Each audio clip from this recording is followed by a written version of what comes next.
Hi there! One thing I wanted to share with you all, especially those with lymphedema, is some travel tips for long international flights. One thing that I've always kind of had anxiety about on past international flights is my lymphedema acting up. My recent trip to Peru was 16 hours of travel time, my longest leg of the flight being 8 hours, and I tried a couple new things that I hadn't tried before and they really worked, so I wanted to share them with you in hopes that you can try them on your next trip. So the first is, once you get through security, go buy 2 large bottles of water. You want at least 64 ounces of water, and the reason being is while the flight attendants come by and they fill your water up, they're often like little tiny cups and it's just not enough to keep you hydrated during a long flight. It's especially important for those with lymphedema to stay hydrated.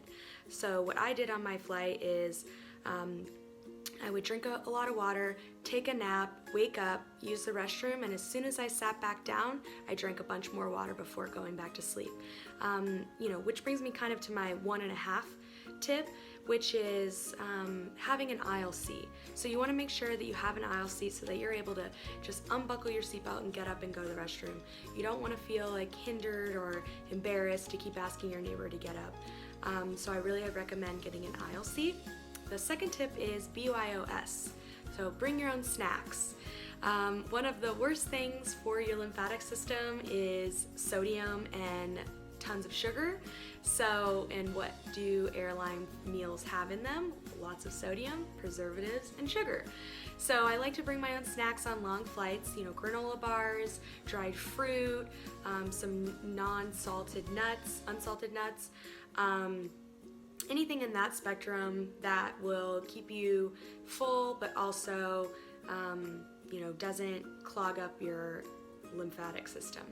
The third tip is splurge on the extra leg room.